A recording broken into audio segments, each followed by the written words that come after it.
Bom, boa noite.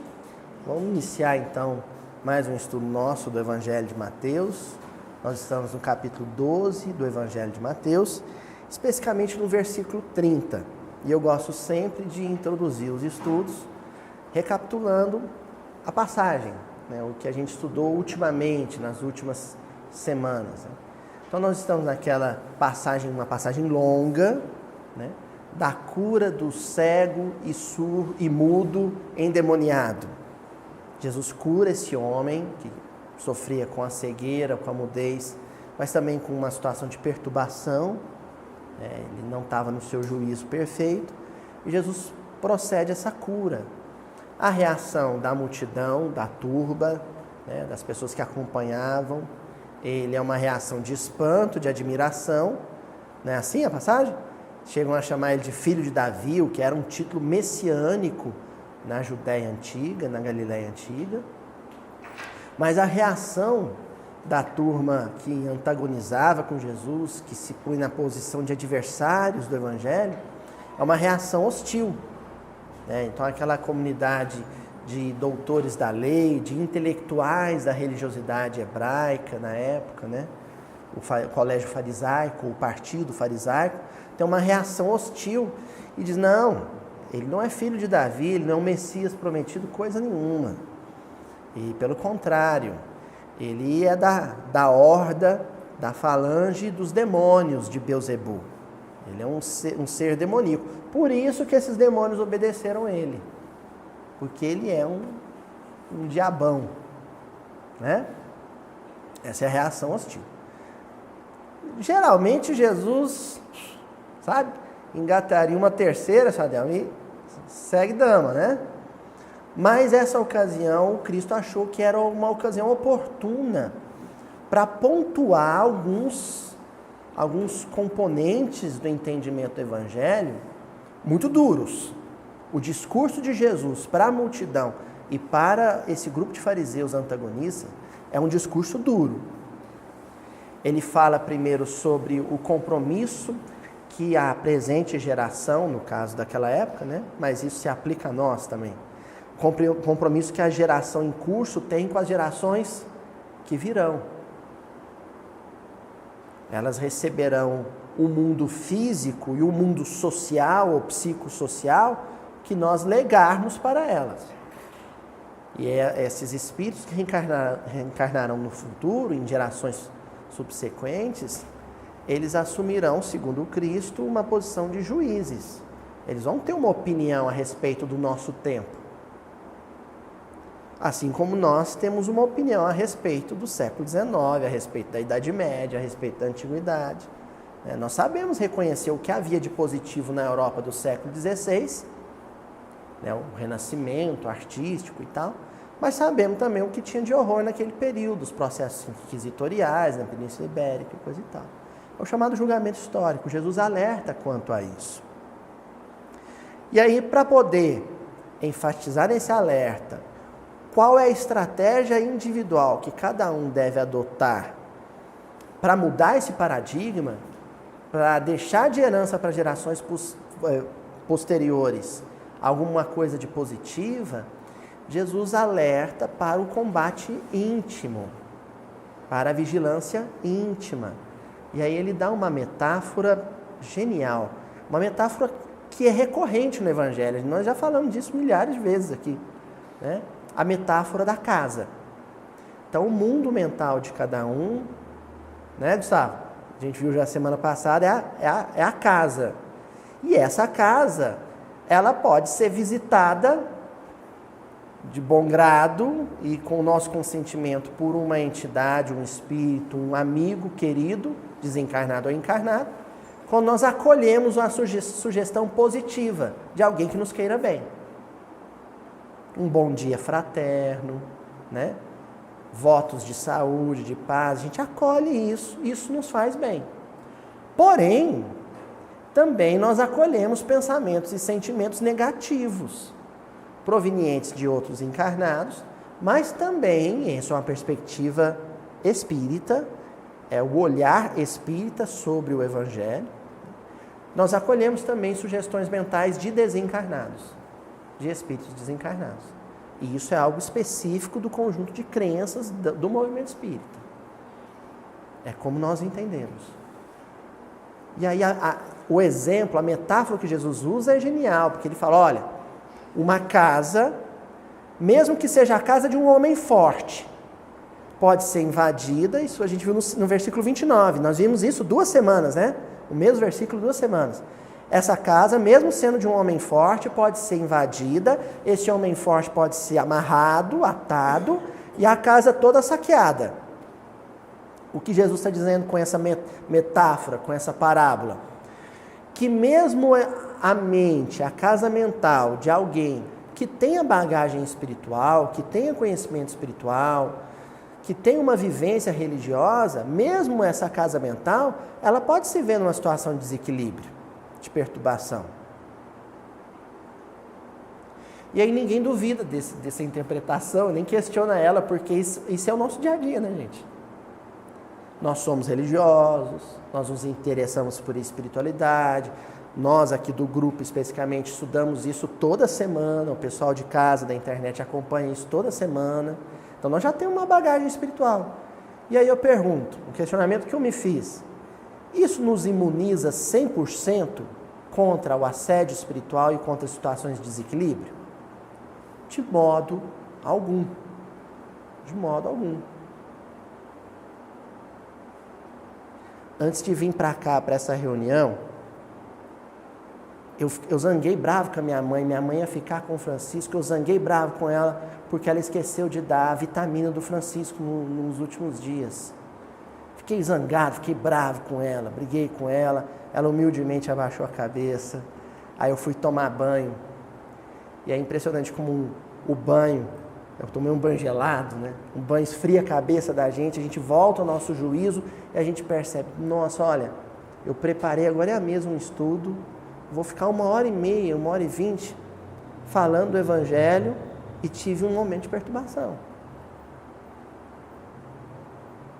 E saí, chamei todo mundo na casa, não foi, Juju?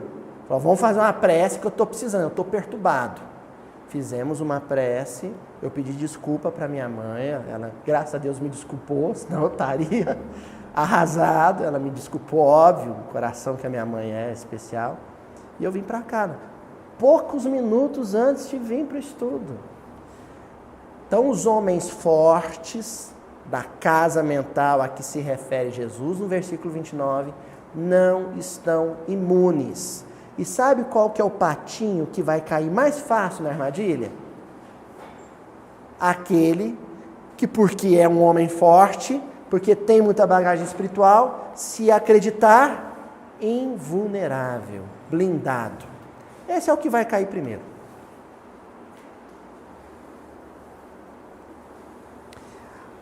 A vinheta do canal do Mildinho no YouTube, a chamada para o episódio, para o vídeo que a Juju montou lá lindamente, minha mulher é uma artista, traz lá um vasinho de barro nas mãos do Cristo, e aquilo é sugestivo, é para nos lembrar constantemente, toda vez que a gente vai assistir um episódio do Mildinho, que nós somos, Sr. Adelmo, vasos de barro.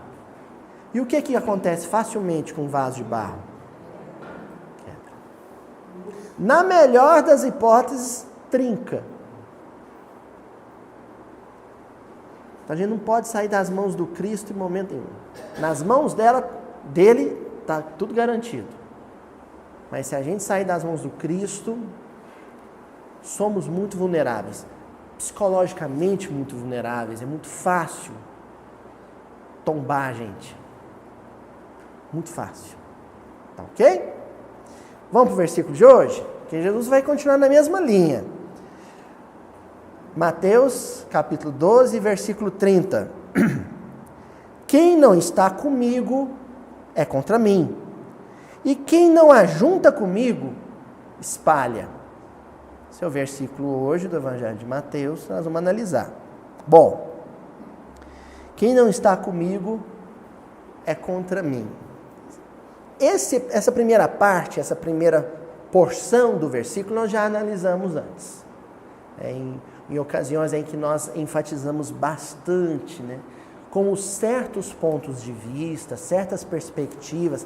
Vocês vão se lembrar bem, o estudo em que nós falamos a questão do armamento, né, do porte ou a posse de arma de fogo por parte do cristão, do espírita, como isso é um absurdo, uma perspectiva cristã evangélica. Por quê? Portar uma arma é estar contra o Cristo. É posicionar-se contra tudo aquilo que ele pregou e acredita. É agir como Pedro no Horto das Oliveiras.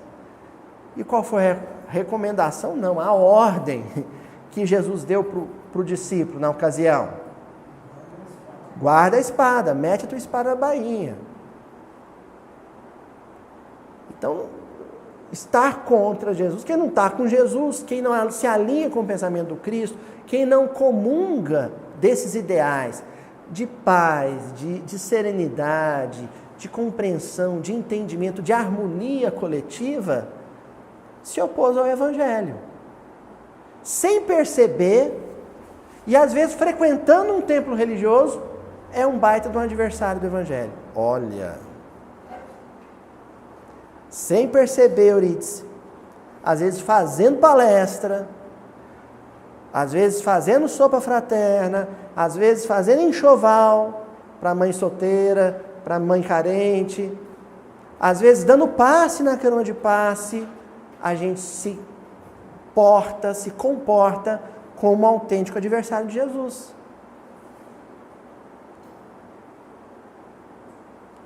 Então a Aninha está na mocidade, é um jovem cristão, não é?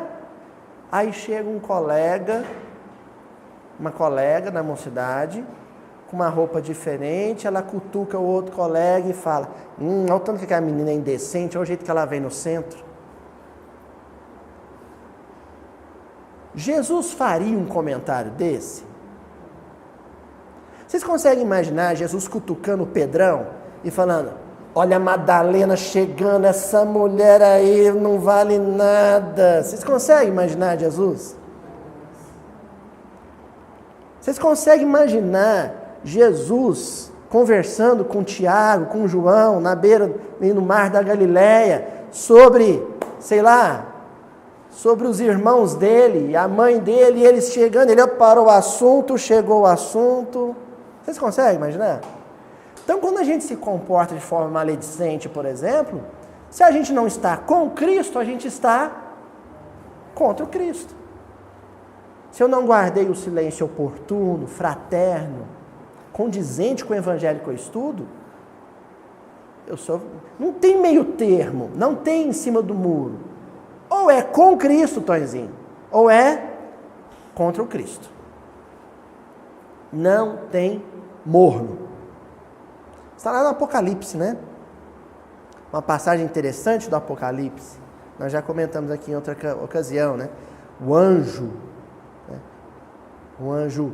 se comunicando com João, o João emancipado do corpo, né? Em uma visão transcendente, e o anjo diz para ele, né? Porque não és nem frio e nem quente, porque és morno, eu te vomitarei. Uma expressão forte, apocalíptica, né? Mas está dizendo o quê? Não existe o morno. Quando a gente pensa que é neutro, a gente foi quente. Ou está com Cristo, ou não está com Cristo. Tá bom? Aí nós vamos agora para a segunda porção do versículo. Só relembrei, que a primeira parte a gente já tinha explorado em outras ocasiões. O que me interessa é a segunda parte, que é a que diz assim, e quem não ajunta comigo, espalha. Ju, põe lá na tela o ajunta comigo, é uma expressão. Ajunta comigo. Lá no norte de Minas, no sertão de Januária, nas veredas, onde tem uns cabra valente, bravo lá, diz que tinha um jagunço bravo lá, chamava Tonzinho Nogueira, aquele que não come mel, mastiga abelha. Naquela região lá, Sabe como é que eles falavam? Arrudeia, a reunir. Não é assim? Vamos reunir. É quando você tem gente espalhada e você agrega, reúne, concentra um grupo de pessoas. Agora, essa reunião, essa aproximação de corações, pode estar sob o signo de Jesus ou não. E o que nós vimos agora mesmo? Se não está com Jesus, está com Jesus. Então, gente, existe 2 tipos de reuniões humanas no mundo. Aquelas sob o imperativo do Cristo, sob a influência do Cristo, e aquelas contrárias ao Cristo. A Luísa, eu ainda não entendi, esse negócio também é nebuloso. É assim, reunião de família. Domingo na hora do almoço, dona Cíntia. Não é assim? Quibe, pão sírio, né, seu Luiz? Reúne a família toda. Se a família reunida no almoço de domingo começou a falar, lembrar com saudade dos familiares que já desencarnaram, ressaltando o lado positivo deles. Se a família está falando bem de um familiar que não pôde estar presente. Se a família está falando sobre a natureza, comentando um passarinho que fez um ninho no quintal. Se a família está se abraçando, alguém está declarando o afeto aos outros familiares. Essa reunião, né, esse povo que está ajuntado, reunido, está sob a influência de quem? Do Cristo. Agora a família, a mesma família, reuniu no domingo, na hora do almoço, e está lembrando só de defeito do parente que já morreu. Aproveitou o embalo e começou a falar mal do fulano que não foi. Fulano se isola, ele não participa mais da família, não valoriza a família, está falando mal. A orelha dele está quente. Não é assim? Aproveitaram e começaram a reclamar. Não, mas que calor que está essa cidade, é uma cidade infernal, 16% de umidade relativa no ar, essa uberaba é um inferno. Começou a falar mal da natureza.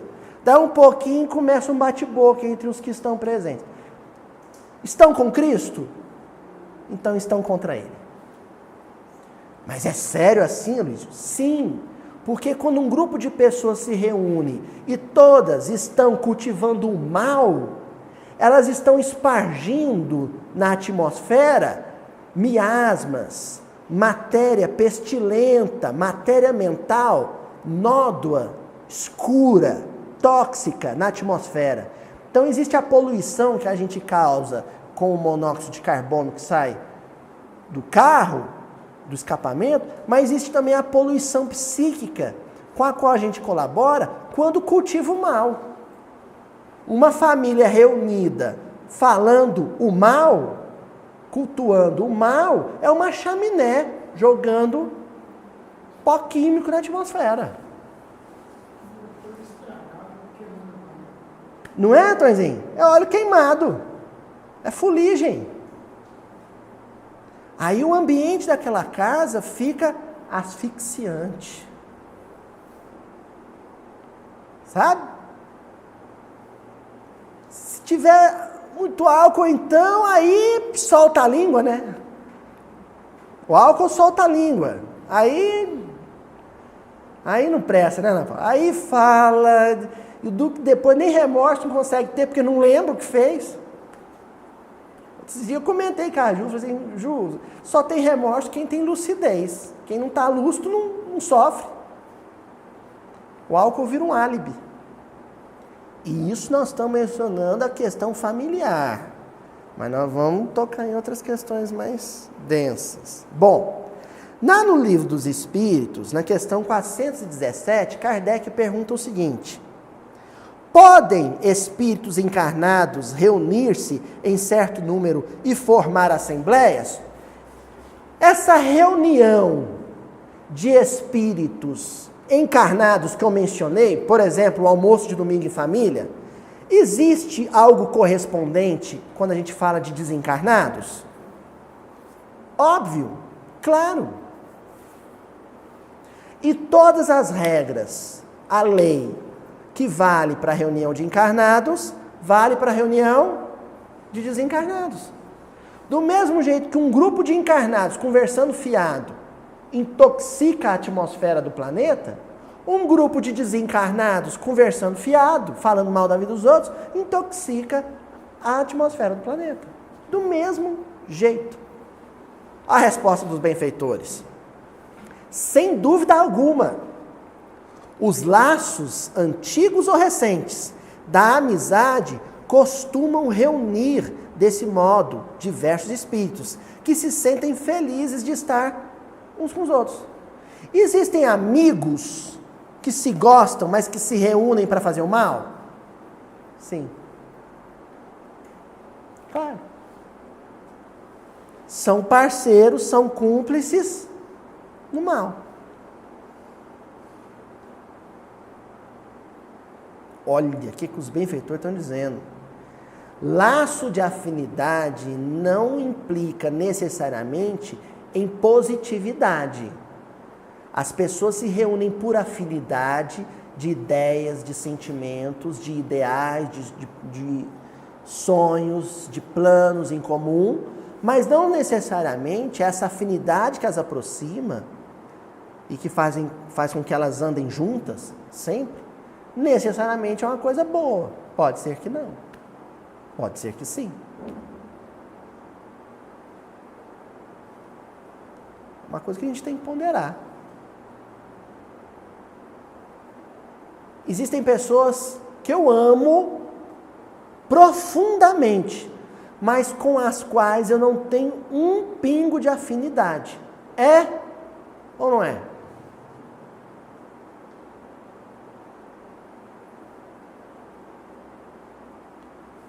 Aquele negócio assim, a esposa e o marido são casados, ela o ama profundamente, mas o parceirão dele não é ela, é o colega do futebol. Com ela ele não tem papo. Eles não falam a mesma língua, não acreditam nos mesmos ideais, não comungam dos mesmos sonhos. Afinidade ele tem com um colega do bar. Às vezes um colega que ele conheceu ontem. Consegue ficar uma noite inteira batendo papo com um colega do bar, mas não consegue conversar, dar uma palavra com a esposa na hora do almoço. Muito embora exista entre os dois amor. Agora, o amor é o veículo, é o meio para a construção de uma afinidade positiva, elevada. O vício, qualquer que seja, é o caminho, o veículo, o meio para a construção de uma afinidade de baixo nível. Entendendo? Enquanto o amor sublime, ele constrói laços de afinidade que são elevados, que são úteis à causa humana, que são positivos à vida humana, os laços daqueles que se reúnem porque têm vícios em comum, esses são perniciosos, são corrosivos, são malfazejos, eles são enfermidades, tumores, quistos no tecido da sociedade. É a turma de jovem, por exemplo, que se reúne para depredar o patrimônio público. São amigos, não são? Estão reunidos por afinidade, mas para fazer o mal. Para fazer o mal. Aí vem a questão do Livro dos Espíritos, a 1012. Vai voltar no ponto da questão da reunião por afinidade. De acordo, então, com o que vindes de dizer, o inferno e o paraíso não existem tais como o homem os imagina? Então, de acordo com o que os Espíritos estão dizendo, que ele pensou. Então, céu e inferno não é bem aquilo que a gente acreditou durante séculos. Um lugar consagrado à reunião de almas elevadas. Um lugar consagrado à condenação eterna de almas malévolas. É isso? Cara, dizendo, pelo que vocês estão explicando, não é. Então, o que é o céu e o inferno? Olha que curiosa a resposta dos benfeitores. São simples alegorias. Por toda parte há espíritos ditosos e inditosos, felizes e infelizes. Entretanto, conforme também já dissemos, os espíritos de uma mesma ordem se reúnem por simpatia. Mas podem reunir-se onde queiram, e quando são perfeitos. Espíritos simpáticos que cultivam o bem, mesmo que eles estejam num lugar ruim, mesmo que eles estejam cercados por corações maus, eles estarão no céu, no paraíso.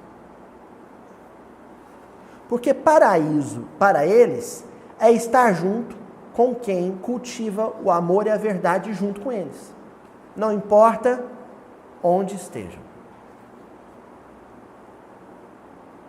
Agora, espíritos que se reúnem, que se aproximam, motivados pelo mal, mesmo que eles estejam dentro de um centro espírita, dentro de uma igreja, eles estarão num infernozinho constituído em comum. Paraíso, céu, é onde é onde dois ou mais estejam reunidos em nome do Cristo. O contrário disso é o inferno.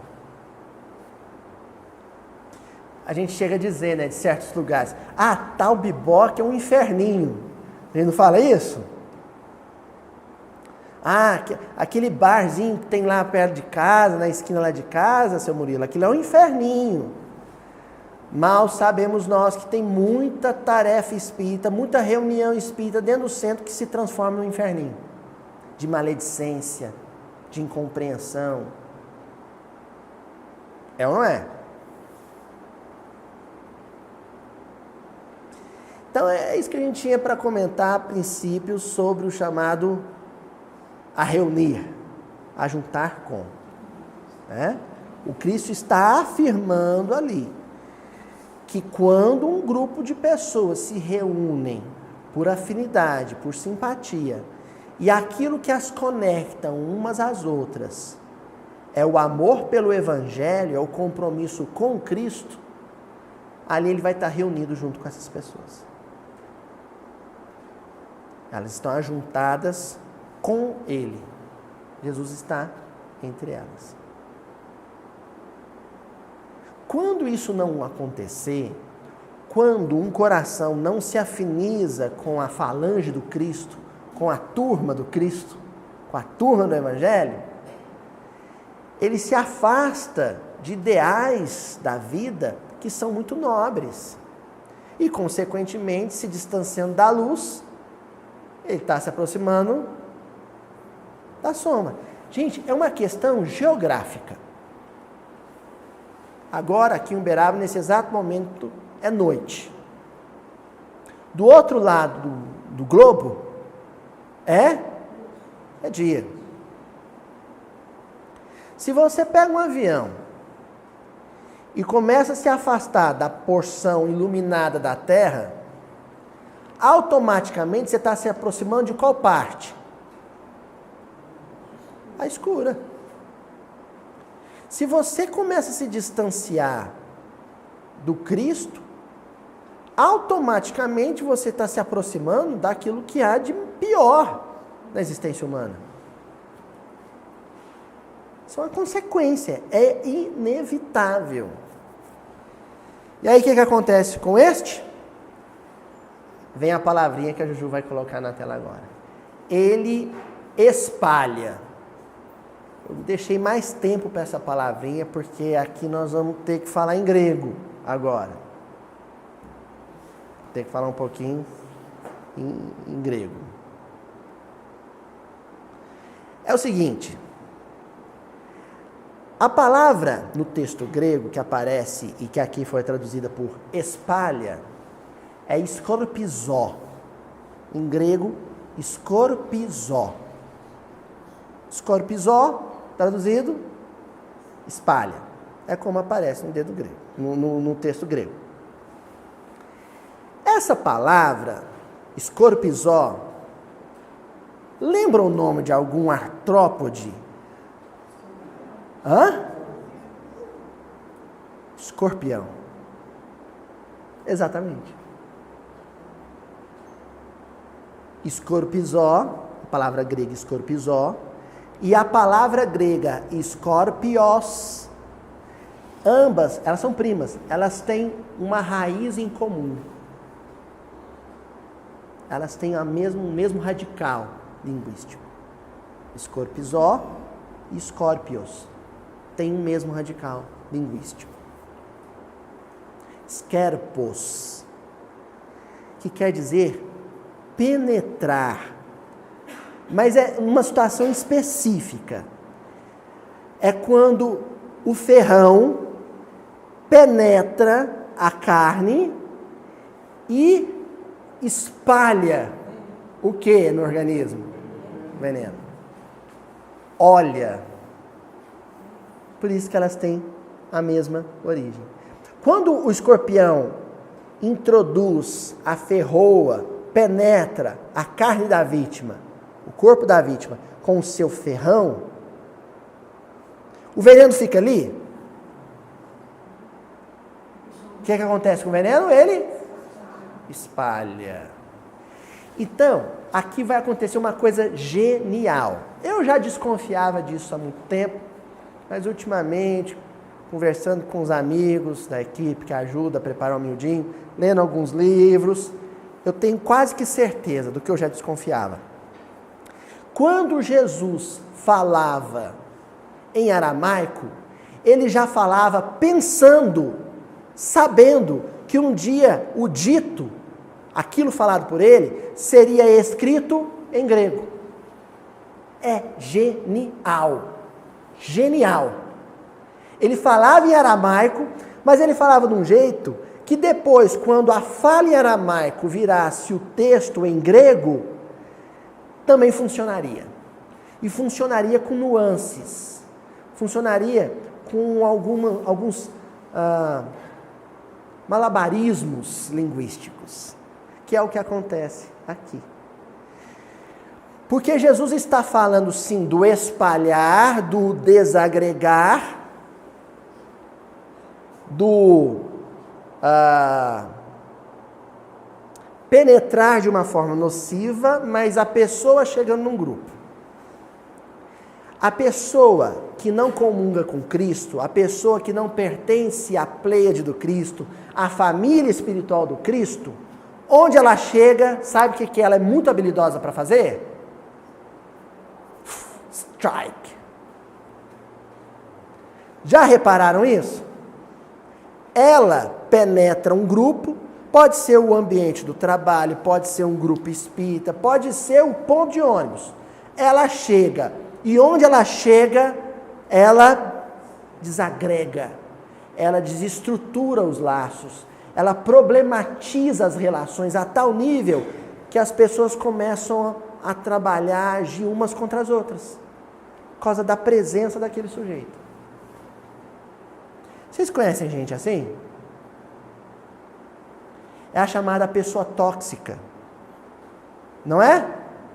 Então olha aí a associação.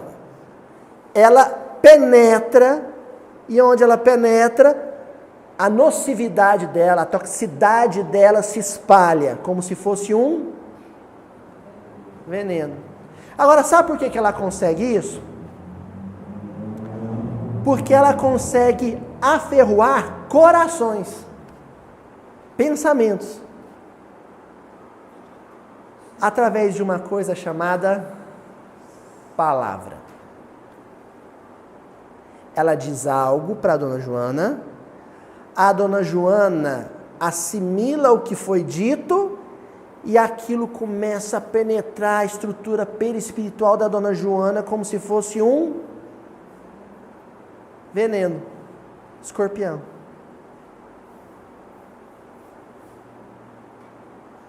Escorpios. Vocês entenderam que é o jogo de palavras que Jesus utilizou? O que ele disse em aramaico, depois isso foi reproduzido em grego, e em grego deu esse efeito. Um efeito. A pessoa tóxica, a pessoa que não pertence à família do Cristo, que não se ajunta ao Cristo, onde ela chega? Ela intoxica corações com o que diz, e ao intoxicar corações com o que diz, ela promove um strike do grupo. Qualquer grupo, qualquer família, qualquer aglomeração se desagrega, se espalha em função desse envenenamento provocado por palavras. Entendeu, Tonzinho? Tonzinho, o negócio é o seguinte: se a pessoa já tinha o poder, essa capacidade de fazer estrago, encarnada, o que ela vai continuar fazendo desencarnada? Então, o chamado obsessor, que o movimento espírita, né, tanto fala, as entidades do outro mundo, espírito, eles continuam fazendo o que já faziam encarnados.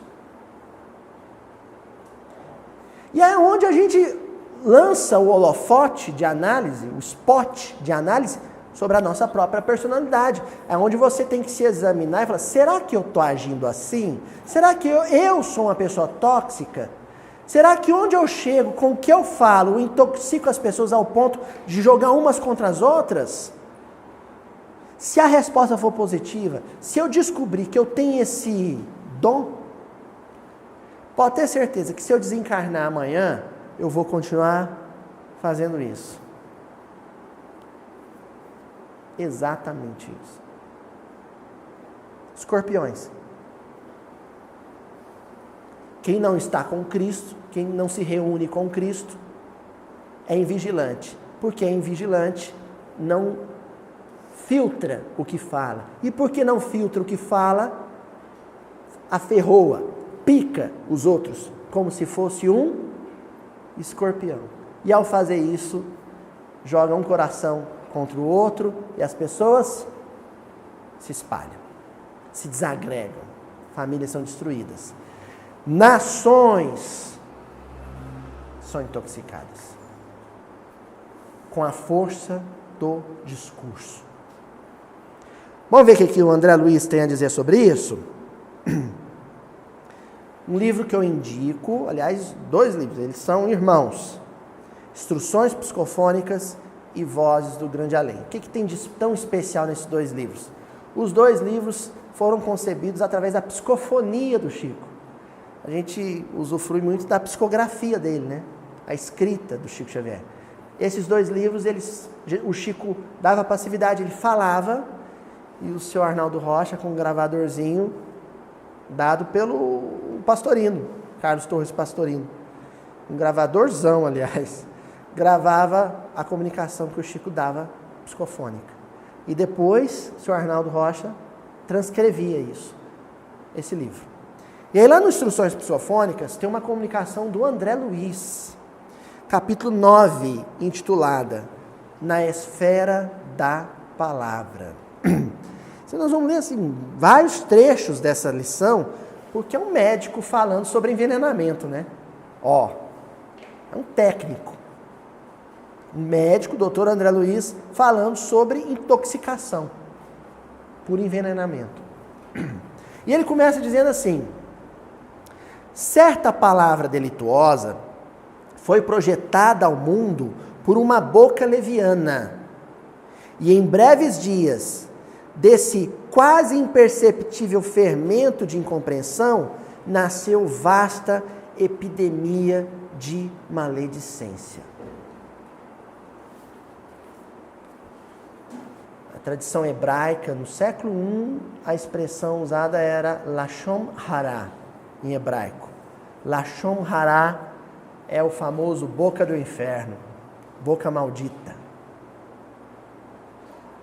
Vocês já ouviram falar na expressão verborragia? O que é hemorragia? Vem de jarro. Jorrar. Hemorragia jorra sangue. Tem gente que não consegue cultivar a educação no falar. Fala, fala e fala.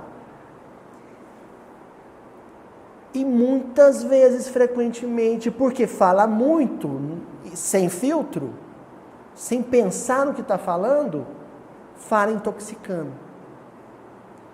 E aí o André Luiz já está afirmando que tem uma característica nesse veneno, esse escorpião psíquico. Ele tem uma característica, ele transforma em escorpião quem ele ferrou. Que nem vampiro. Igual que nem. Aquele que é toxicado, afetado pelo veneno do escorpião, vira escorpião. Aí o que ele vai fazer também? Olha o que eu estou falando, apontando para Juju, olha só. Desculpa, Juju. Aí esse alguém intoxicado vai intoxicar também. É o que o André Luiz está chamando de epidemia da maledicência. Um boca maldita transforma o outro ouvido invigilante em boca maldita. E aí, meu, em tempos de rede social, é difícil conter a verborragia. Só precisa de um para começar. E geralmente começa quem tem maior visibilidade. Quem tem um microfone, uma câmera na mão. Começa. Dispara. Então, vamos lá. A lista de pessoas em condição potencialmente perigosa. Atletas, grandes esportistas, porque os atletas hoje emitem opinião sobre tudo, né? Sobre comportamento, sobre vida afetiva. E eles são formadores de opinião, curiosamente, né? O menino vai lá, chega no barbeiro e fala, eu quero cortar o cabelo igual fulano. Quer dizer, o que aquele atleta, aquele esportista influencia uma criança. Então, o que ele disser, influencia multidões. Artistas, atores, né? Ditam moda, né? E tudo, do vestir-se é a parte mais inofensiva, Tonzinho. Aí tem um negócio que assim, que é o agente eletrônico da verborragia, que é um negócio que eu não tenho, não conheço, mas ouvi falar. É tipo caviar, que é o Twitter. No Twitter, o Twitter teve uma fase inocente, né? Que é a fase que o sujeito fala, estou comendo, fui no banheiro. Eu estava conversando com a turma que tem Twitter, eles estavam me dizendo, ó, agora a coisa está tensa, porque virou um palanque, né? As pessoas emitem opinião, e se são pessoas que têm grande visibilidade, ou seja, muitos seguidores, elas dizem as coisas com toxicidade, né? As coisas com uma carga negativa, e insuflam, injetam o veneno do ódio no coração dos outros. E aí o invigilante, envenenado, vai fazer o quê? Vai tuitar também. Vai tuitar na porta do centro, vai tuitar dentro da reunião espírita. Tuitar. Continua André Luiz. Da maledicência surgiram apontamentos ingratos, estabelecendo grande infestação de calúnia. Infestação de calúnia. É o fake news, né? Porque aí o negócio é o seguinte, Tatiane, quando você não tem o que dizer, mas precisa dizer porque as pessoas estão esperando que você diga, aí o que você faz? Inventa, é lógico. Inventa, é a calúnia. Da calúnia aparecem observações impróprias, gerando discórdia, perturbação, desânimo e enfermidade. De semelhantes desequilíbrios, emergiram conflitos e desvarios, criando aflição e ruína, guerra e morte. A responsabilidade do homem público, da pessoa que tem o microfone na mão, a pessoa que tem visibilidade na internet é muito grande. Tem que tomar cuidado com o que fala. Porque senão um escorpião injetando veneno nos outros. Isso é muito sério. Olha só, gente, para quem pensa assim, Luiz, mas é isso mesmo que está dizendo o capítulo, o versículo, a passagem? Olha só, um versículo que já está encaminhando para o fechamento da passagem. A passagem é sobre o quê? Como é que começa esse episódio? Jesus curando quem? Um endemoniado que era cego e mudo. O sujeito tem o dom da palavra, tem visibilidade, um microfone na mão, e só espalha terror, ódio, tragédia com o que fala, vai reencarnar em que condição?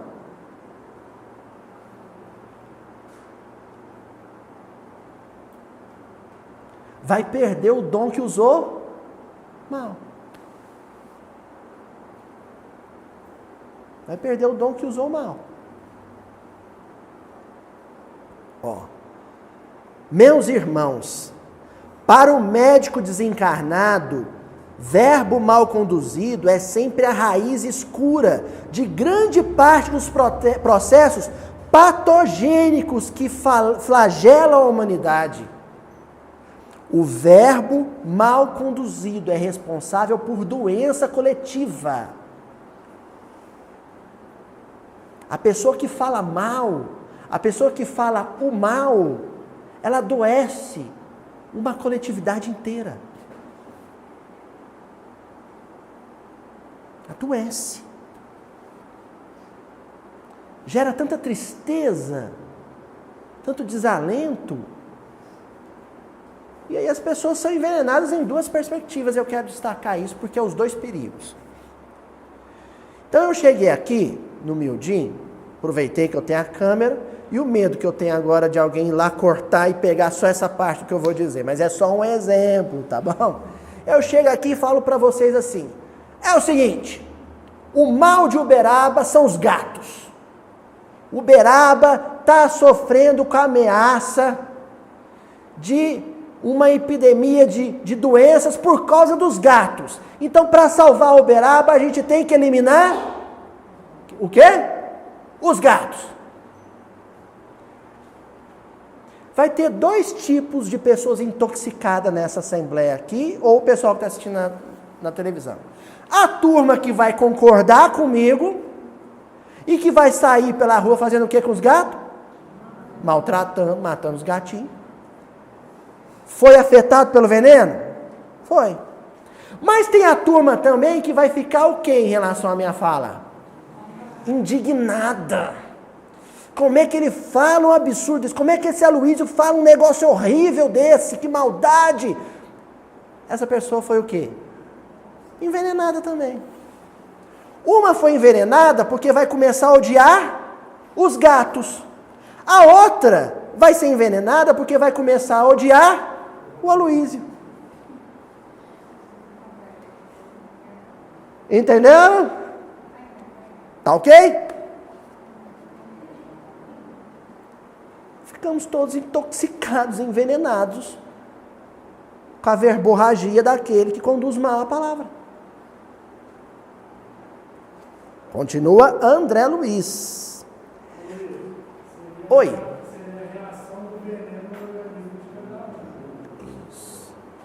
E aí, sabe o que vai acontecer, César? Como o outro virou escorpião também, ele vai intoxicar outros, ou amaldiçoando gatos, ou amaldiçoando o Aloysio. E aí isso não tem fim. Isso não tem fim. O André Luiz está destacando isso, é um processo epidêmico. É um surto que vai virando epidemia. Como é que contém isso? Sarampo é fácil. Dá vacina. Agora, a vacina contra a verborragia do mal é o Evangelho. Como é que faz?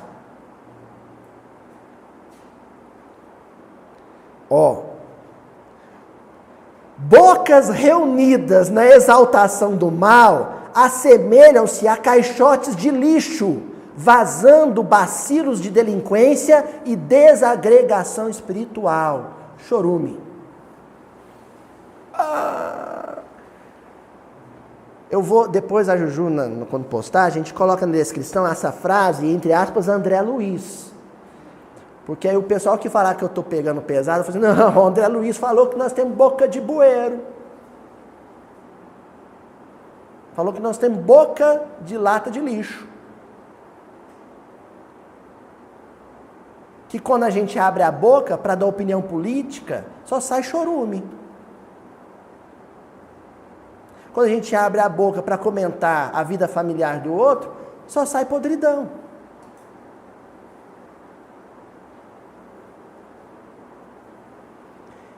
A minha boca cristã tem que pôr um fim nisso. Tem que interromper esse processo. Para cooperar com Cristo é imprescindível sintonizar a estação da nossa vida com o seu Evangelho Redentor.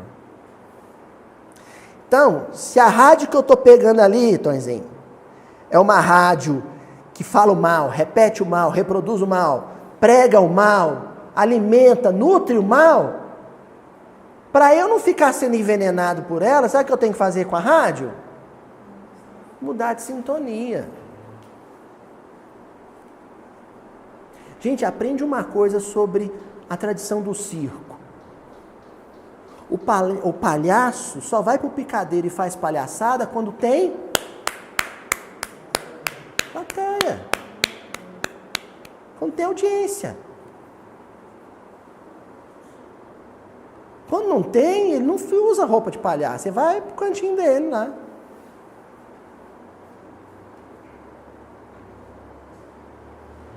Então, se eu sou cristão, abracei o evangelho como ideal de vida, eu tenho que me sintonizar com o bem. Para que eu vou entrar na internet para escutar besteira? Eu vou entrar na internet e vou escutar uma palestra do Haroldo Dutra, eu vou entrar na internet e vou escutar o canal do Mildinho Uberaba com a Luiz Elias, todas as quartas-feiras e terças. Dê o seu like, ative o sininho para as novas notificações. Inscreva-se no canal. Então, a gente vai, sabe, atrás daquilo que é positivo, que faz bem, não daquilo que vai me adoecer. Mas parece, né? Porquinho come lavagem, né? Urubu come carniça. Parece que tem gente que gosta de um verbo de baixa qualidade. Parece que grande parte, aliás, da população hoje em dia gosta de ficar ouvindo coisa de baixo nível. Emmanuel, para a gente ir finalizando. No livro Vinha de Luz, no capítulo 15, não entendem. Quais foram as últimas palavras de Nosso Senhor Jesus Cristo na cruz? Pai, é penúltimo, né? Em tuas mãos entrega o meu espírito. Mas antes disso, Pai, perdoai-os. Eles, Jesus falou, eles não sabem o que fazem, mas cabe muito bem aí, eles não sabem o que falam. Eles não sabem o que falam. Aí o Emmanuel vai lá em Paulo, epístola de Paulo a Timóteo, primeira epístola, capítulo 17. Capítulo 1, versículo 7. Querendo ser doutores da lei e não entendendo nem o que dizem, nem o que afirmam. O sujeito quer ser um formador de opinião, mas ele não tem noção da gravidade das coisas que está dizendo.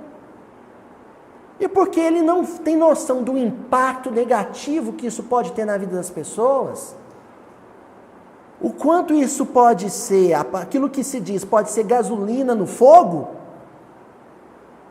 ele continua dizendo. Então a dona fulana de tal, lá no bairro, ela começa a falar mal do fulano que mora na esquina. Começa a falar da vida dele profissional. Fulano, depois que entrou para a firma, está enriquecendo rápido demais. Olha aí, hein? Cuidado que ele está enriquecendo muito rápido. Tem alguma coisa, tem. A pessoa fala levianamente um negócio desse e ela não tem noção que pode destruir uma família. Pode obrigar a pessoa a ter que mudar de bairro. Foi tendo noção disso que o direito brasileiro, né, a jurisprudência brasileira, não, Joana? Né, começou a criminalizar, o crime de calúnia, de difamação. Isso é muito sério.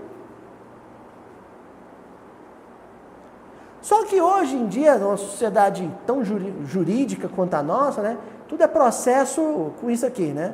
Fulano falou um negócio, uma besteira, não é verdade, eu processo ele para ganhar um tchutchu. Só que tem um lado espiritual, um impacto espiritual sobre o que se fala, que não se resolve com dinheiro, não. Essa conta, a conta espiritual do que eu falo, essa eu vou pagar consciencialmente na vida espiritual. Olho no olho com Deus.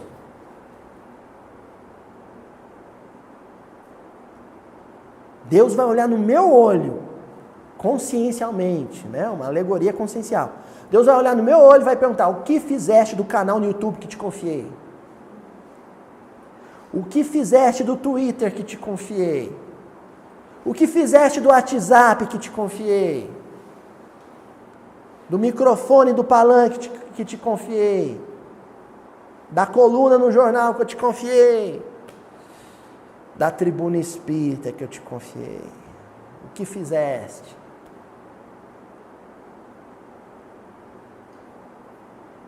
Que semente você plantou? Do espinheiro, da tinguaciba oriçada ou do lírio? Aí o Emmanuel começa a comentar. Em todos os lugares surgem multidões que abusam da palavra. Bom, agora vem o Emmanuel, né, gente? O Emmanuel ele não alivia para ninguém. Então vamos lá. Fala, Emmanuel. Pretensiosas autoridades nos pareceres gratuitos espalham a perturbação geral, adiam realizações edificantes, destrói grande parte dos germes do bem, envenenam fontes de generosidade e fé e, sobretudo, alterando as correntes do progresso, convertem os santuários domésticos em trincheiras da hostilidade cordial. Essa frase a gente tem que ir com calma. Vamos lá. Pretensiosas autoridades. Do que o Emmanuel está falando?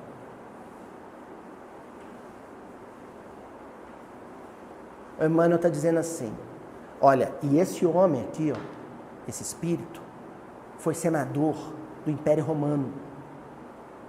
Ele sabe o que ele está falando. Ele está dizendo que um coração recebe uma concessão de Deus, porque um cargo público é uma concessão de Deus.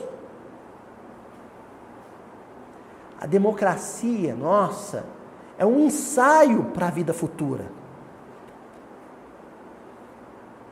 Na vida espiritual futura, vai ser um processo espontâneo. Por enquanto, não, é um pleito. Agora, quem decide mesmo, quem toma posse ou não de um cargo público, quem fica ou não num cargo público, de juiz, de prefeito, de presidente, não sei lá o que, de deputado, é Deus, porque se Deus quiser que ele não tome posse, não toma. Aí o coração recebe a dádiva da autoridade, e junto com a autoridade, a visibilidade e o palanque. E passa a ter a pretensão de achar que ele age em nome de Deus, e não age. Nenhuma autoridade pública do mundo age em nome de Deus, age em nome dos homens. Quando Deus quer que alguém haja em nome dele, preferencialmente, ele não usa o governante do país, da cidade ou do estado, ele usa a dona de casa. Ele usa a mãe. Quem age em nome de Deus e determina o futuro de um país são as mães. No cuidado com seus filhos, na orientação moral dos seus filhos. São as grandes médiums de Deus na terra. Então, a autoridade do mundo era uma pretensão, uma grande ilusão. E pretende algo que de fato não acontece. Só que nesse processo de pretensão, Emmanuel está afirmando, a pessoa passa a emitir pareceres gratuitos. Como fala é de graça? Porque eu vou falar uma coisa para vocês, viu, gente? Se Deus determinasse para a sociedade capitalista, não sei por quais meios, que cada vez que a gente dissesse uma palavra ia descontar 1 centavo na nossa conta bancária, a gente ia ser mais cuidadoso com o que fala. Mas como é de graça, entendeu, Fernandinho? Como você pode falar à vontade, o irmão está dizendo aqui, é gratuito, então emite opinião à vontade, de graça, você pode falar. Fala. Espalham perturbação geral. Vai emitindo parecer gratuito sobre tudo. Comenta tudo. Comenta a vida familiar dos outros, comenta a sexualidade dos outros. Comenta até se alguém é bonito ou feio. Espalha a perturbação. O Emmanuel está dizendo isso. E aí, nesse processo verborrágico, transformam santuários domésticos em trincheiras da hostilidade. Minha casa era uma paz, aí por causa de discurso, de palanque político, o que aconteceu com a minha família? Rachou. O que o escorpiãozinho faz, que Jesus está dizendo no versículo? Espalha. E ao espalhar o veneno, espalha as pessoas. Divide.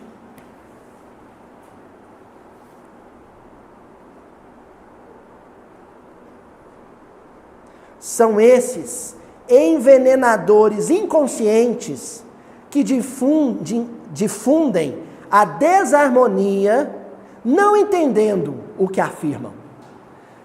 Calma aí, que aqui Emmanuel está parafraseando nosso Senhor Jesus Cristo no momento da crucificação. São esses envenenadores inconscientes. Pai, perdoa-os, que eles não sabem, não têm noção. É tão pouco evangelho num coração desse, é tão pouca palavra do Cristo num coração desse, que não percebe que faz o mal. E aqui pesa na nossa consciência agora. Porque se por um lado esse escorpião que envenena de forma inconsciente vai responder muito pouco pelo que fez, porque estava inconsciente, por isso Jesus pediu perdão para eles. E aquele que tem muito conhecimento? Aí é diferente.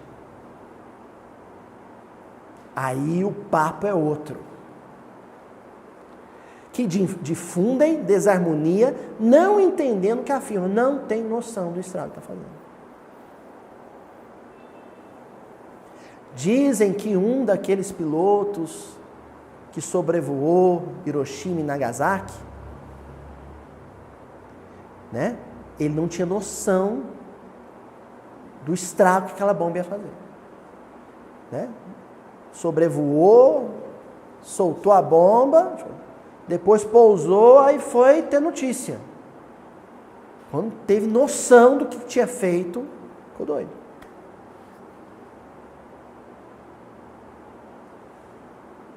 tem verbo, tem frases que são uma bomba atômica.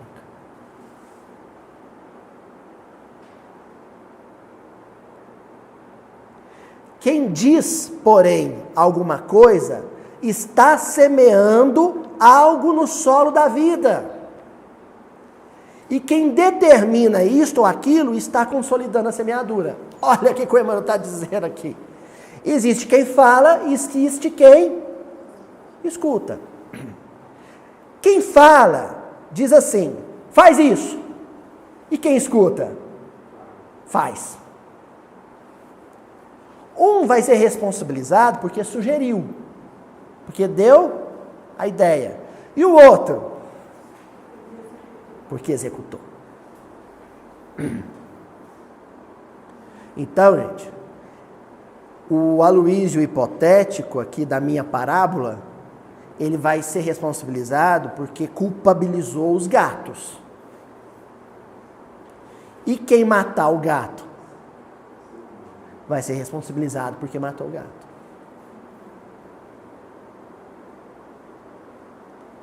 Quem espalha o mal é responsabilizado por isso. Mas quem executa o mal sob essa influência tem responsabilidade também. E finalizamos com Emmanuel dizendo: em toda parte, isso inclui o centro espírita? Em toda parte movimentam-se também os semeadores do escauracho. Olha o Emmanuel. Esse conhece língua portuguesa, né? Manuel da Nóbrega. Da ignorância, dos cardos da calúnia, venenos da calúnia, dos espinhos da maledicência. Através deles, opera-se a perturbação e o estacionamento. É como se de uma boca saísse tanta lama, e essa lama se espalha, e quando você tem lama no chão, você consegue sair do lugar? O que acontece? Atola. O carro patina e não sai do lugar. É claro que esse estudo que nós realizamos hoje sobre quem espalha, não é isso que Jesus está dizendo? Sobre o escorpião que aferrou com a palavra e o veneno se... É claro que isso não é para a gente ficar contabilizando todas as pessoas que eu conheço na minha família, no meu quarteirão, no Congresso Nacional, no Maracanã, fazer uma lista de escorpiões. Fulano, ciclano. Não é para isso, não é o propósito desse estudo. O propósito disso que nós fizemos hoje é como eu vou me posicionar em relação aos escorpiões. Eu quero me ajuntar com quem? Com os escorpiões ou com Cristo?